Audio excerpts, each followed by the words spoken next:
బోల్డ్ అంతా అవేర్నెస్ కార్యక్రమాలు మనకు కనిపిస్తున్నాయి అనుకుంటున్నాం. సెమినార్లు, వర్క్ షాప్లు, పర్టికులర్గా ఫైనాన్షియల్ మేనేజ్మెంట్ అంటే దానికి సంబంధించి సెబీ ఏమైనా గైడ్ లైన్స్ పెట్టిందా? టెలిగ్రామ్ ఛానల్స్ మెయింటైన్ చేసే వాళ్ళు, ఇన్స్టాగ్రామ్ ఇన్ఫ్లుయెన్సర్స్ మనీని డబల్ చేస్తాం, ట్రిపుల్ చేస్తామని చాలా మంది చెప్తున్నారు. సో అసలు వీళ్ళకి ఏంటంటే చాలా జనాలకు అవగాహన లేక చాలా మంది వీళ్ళు నిజంగానే ఫైనాన్షియల్ అడ్వైజర్స్ అనుకొని నమ్మిస్తున్నారు.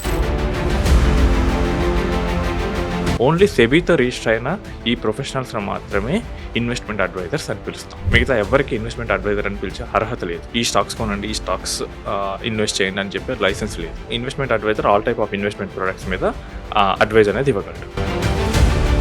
Investment advisor, financial management, mutual fund distributor, bold అనే పేర్లు ఈ మధ్య కాలంలో వినిపిస్తున్నాయి. యాక్చువల్గా సెబీ ఎవరిని ఇన్వెస్ట్మెంట్ అడ్వైజర్లుగా గుర్తిస్తుంది?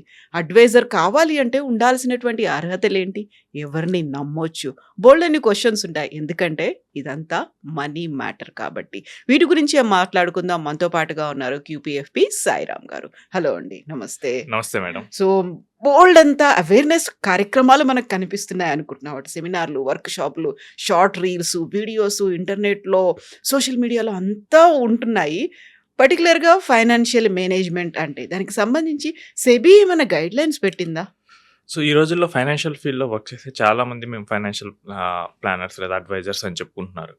సో వీళ్ళు ఏంటంటే టెలిగ్రామ్ ఛానల్స్ మెయింటైన్ చేసే వాళ్ళు, ఇన్స్టాగ్రామ్ ఇన్ఫ్లుయెన్సర్స్, వీళ్ళందరూ ఏంటంటే స్టాక్స్ టిప్స్ ఇస్తాము, మా దగ్గరకు రండి, మేము మీకు మనీని డబల్ చేస్తాం, ట్రిపుల్ చేస్తామని చాలామంది చెప్తున్నారు. సో అసలు వీళ్ళకి ఏంటంటే చాలా జనాలకు అవగాహన లేక చాలామంది వీళ్ళు నిజంగానే ఫైనాన్షియల్ అడ్వైజర్స్ అనుకొని నమ్మిస్తున్నారు. సో నేను కూడా ఇక్కడికి వచ్చేటప్పుడు చూశాను, ఈవెన్ చిన్న చిన్న బ్యానర్స్ అతికిచ్చారు. అతికిచ్చేసి మన స్టాక్ మార్కెట్లో ట్రైనింగ్ ఇస్తాం, మీ మనీని మీరు పెంచుకునేటట్లు మేము హెల్ప్ చేస్తాం, మా దగ్గరికి రండి అని చెప్పేసి ఫీజు ఇంత అని చెప్పి పెట్టేసే చాలా అడ్వర్టైజ్మెంట్స్ నేను చూశాను. ఆటోలో వెనకాల కూడా కనిపిస్తున్నాయి. ఈ మధ్య అక్కడ కూడా ఇంకా వాళ్ళు ముందుకెళ్తున్నారు క్రియేటివ్ క్యాంపెయినింగ్. సో అసలు ఇన్వెస్ట్మెంట్ అడ్వైజర్ ఎవరు? సో ఇన్వెస్ట్మెంట్ అడ్వైజర్ ఎవరంటే కనుక వీళ్ళు సెబీతో రిజిస్టర్ అయిన ప్రొఫెషనల్స్.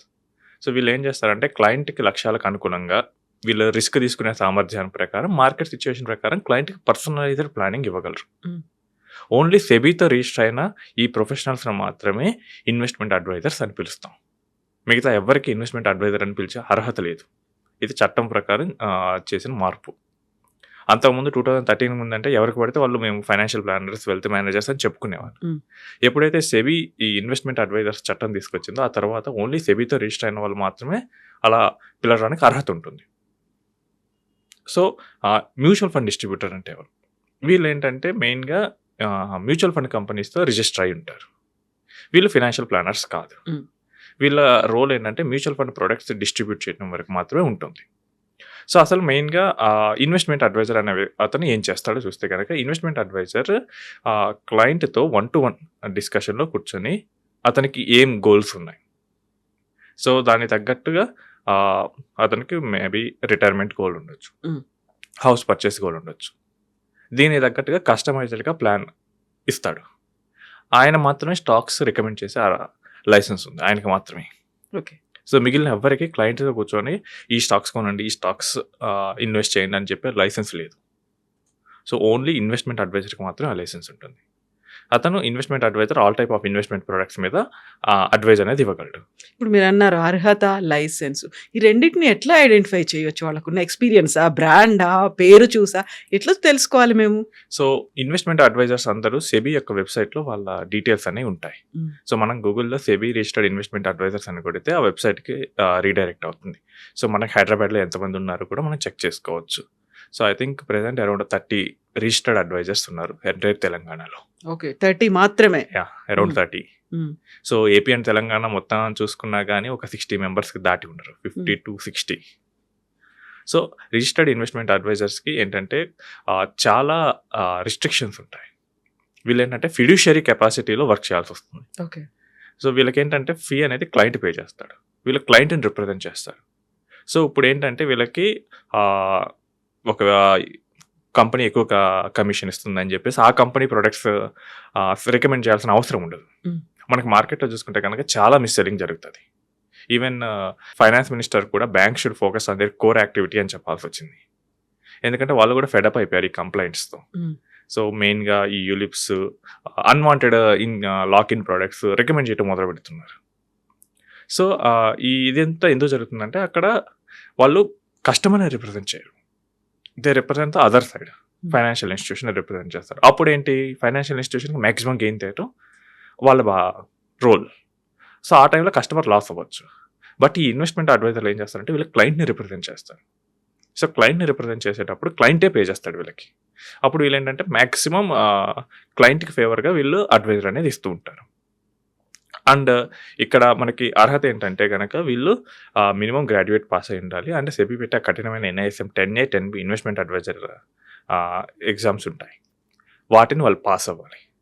పాస్ అయిన తర్వాత సెబీకి వీళ్ళు అప్లై చేసుకుంటారు. అప్లై చేసుకున్నప్పుడు సెబీ వీళ్ళ బ్యాక్గ్రౌండ్ చెక్ చేస్తుంది. ఇంతకుముందు ఏమైనా కేసులు ఉన్నాయా, ఇంతకుముందు ఏదైనా ఫ్రాడ్ హిస్టరీ ఉందా, అంతా కరెక్ట్గా ఉంటేనే వీళ్ళకి లైసెన్స్ ఇస్తుంది. ఒకవేళ ఏమాత్రం తేడా వచ్చినా కానీ సెబీ లైసెన్స్ ఇవ్వదు. సో మొత్తం డ్యూ డెలిజెన్స్ అంతా ఒక 3 నెలలు అప్లికేషన్ ప్రాసెస్ అవడానికి టైం పట్టుద్ది వాళ్ళకి. సో అంత end to end background check చేసిన తర్వాతే వాళ్ళకి లైసెన్స్ ఇస్తారు. ఓకే. సో వీళ్ళు మాత్రమే పోర్ట్ఫోలియో రివ్యూస్ ఇవ్వగలరు అఫీషియల్గా. వీళ్ళు మాత్రం అసెట్ అలొకేషన్ రికమెండేషన్స్ చేయగలరు. మీకు రియల్ ఎస్టేట్లో ఎంత ఉండాలి, మీకు ఈక్విటీస్లో ఎంత ఉండాలి, మీకు గోల్డ్లో ఎంత ఉండాలి. సో ఎంటైర్ అలొకేషన్స్ వీళ్ళు మాత్రమే చెప్పగలరు. And when it comes to A mutual fund distributor, వీళ్ళ రోల్ ఏంటంటే కనుక వీళ్ళు ఇచ్చే ఏ అడ్వైజ్ అయినా కానీ ఈ ప్రోడక్ట్కి కరెక్ట్ ఉందా లేదా దానిలో మాత్రమే చెప్పగలరు. ఫర్ ఎగ్జాంపుల్ ఇప్పుడు నేను ఒక మ్యూచువల్ ఫండ్ డిస్ట్రిబ్యూటర్ కెపాసిటీలో వర్క్ చేస్తున్నాను అనుకుంటే, నా దగ్గరికి వచ్చే క్లయింట్ రిటైర్మెంట్ కోసం వస్తున్నాను వస్తే ఈ రిటైర్మెంట్కి ఏ ప్రొడక్ట్స్ సూట్ అవుతాయి నా దగ్గర ఉన్నాడు, అది మాత్రం మ్యూచువల్ ఫండ్ డిస్ట్రిబ్యూటర్ చెప్పగలరు. అండ్ ఇక్కడ ఉండే రిస్ట్రిక్షన్ ఏంటంటే వీళ్ళు మ్యూచువల్ ఫండ్ కంపెనీ ఏజెంట్స్ కాబట్టి వీళ్ళు రిజిస్టర్ అయిన కంపెనీస్ ప్రొడక్ట్స్ మాత్రమే సేల్ చేయగలరు. ఫర్ ఎగ్జాంపుల్ వీళ్ళు ఒక 10 కంపెనీస్ రిజిస్టర్ అయ్యారు, మార్కెట్లో ఒక డిఫరెంట్ కంపెనీ బాగా పర్ఫామ్ చేస్తుంది, బట్ వీళ్ళు రికమెండ్ చేయలేరు ఎందుకంటే వాళ్ళ కంపెనీతో అసోసియేషన్ లేదు కాబట్టి. సో ఈ రిస్ట్రిక్షన్ అయితే ఉంటుంది. వీళ్ళు ఏది చేసినా కానీ యాంఫీ రూల్స్కి లోపల మాత్రం వర్క్ చేస్తారు. ఓకే. సో ఇదేంటంటే మనకి మెయిన్గా చెప్పాలంటే ఇన్వెస్ట్మెంట్ అడ్వైజర్ అనేది డాక్టర్ లెక్క. సో డాక్టర్ మనకి మొత్తం డయాగ్నైజ్ చేసి ప్రిస్క్రిప్షన్ ఇస్తారు. You can check mutual fund distributor ఏంటంటే ఇది లైక్ మెడికల్ షాప్, అన్ని అవైలబుల్ గా ఉంటాయి. We can say like a pharmacy shop. ఇక్కడ ఏం జరుగుతుంది, ఫార్మసీలో అన్ని మెడిసిన్స్ ఉంటాయి, కాకపోతే వచ్చే ప్రిస్క్రిప్షన్ బట్టి ఇస్తారు. ఎగ్జాక్ట్లీ. బట్ ఎంటైర్ డయాగ్నోసిస్ వీళ్ళు చేయలేరు. That has to be done by an investment adviser. మనకి నార్మల్గా మెయిన్ ట్రీట్మెంట్ అంతా డాక్టర్ ఎలా చేస్తారు, ఇక్కడ ఇన్వెస్ట్మెంట్ అడ్వైజర్ చేస్తుంటారు.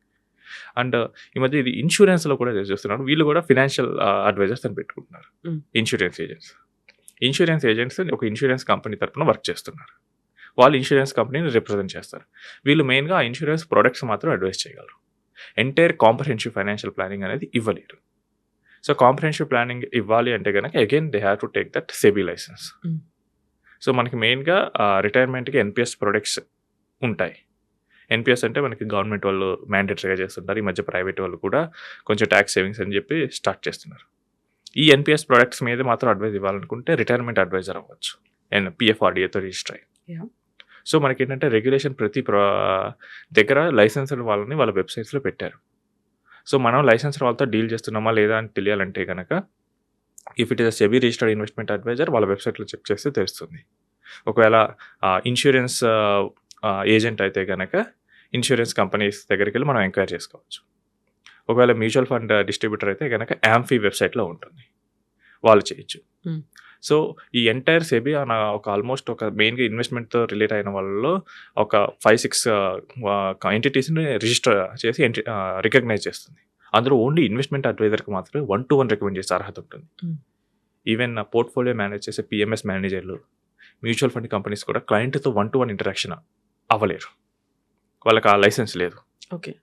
సో క్లయింట్తో కూర్చొని మీకు ఏది కరెక్ట్ ఏది రాంగ్ ఇలా చేసే అర్హత ఒక ఇన్వెస్ట్మెంట్ అడ్వైజర్కి మాత్రమే ఉంటుంది.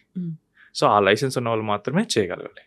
సో ప్రజెంట్ మార్కెట్లో ఏం జరుగుతుందంటే కనుక ప్రతి ఒక్కళ్ళు మేము ఇన్వెస్ట్మెంట్ అడ్వైజర్స్ అని చెప్పుకొని స్టార్ట్ చేస్తున్నారు. బట్ ఇన్వెస్ట్మెంట్ అడ్వైజర్స్ మనకి ఇండియాలో ప్రజెంట్ చాలా రేర్గా ఉన్నారు. ఓన్లీ ఇండియా మొత్తమే చూసుకున్నా కానీ లెస్ దెన్ 1050 మెంబర్స్ మాత్రమే ఉన్నారు. అందులో కూడా మళ్ళీ కంపెనీస్ ఉంటాయి. మొత్తం రిజిస్టర్డ్ అయిన ఎంటిటీస్ 1050. ఎందుకంటే సెబీ చాలా స్ట్రిక్ట్గా ఆడిట్ చేస్తుంది వీళ్ళని. మీరిచ్చిన అడ్వైస్ ఏంటి? దానికున్న ప్రాతిపదిక ఏంటి? దాని లీగాలిటీస్ ఏంటి? అది కరెక్ట్‌గా ఉందా లేదా? మొత్తం SEBI end to end check చేస్తుంది కాబట్టి వీళ్ళు చాలా ఆడిట్‌కి లోబడి ఉంటారు కాబట్టి there is a less chance of errors జరగవని చెప్పట్లేదు. స్టిల్ దేర్ ఆర్ కొంతమంది ఉండొచ్చు. కానీ అదర్స్ పోల్చుకుంటే గనక వీళ్ళకి మంచి అడ్వైస్ దొరికే ఛాన్స్ ఉంటది వీళ్ళ దగ్గర. యెస్ అండి. Yeah! Right thank ma'am. You అండి. Thank you.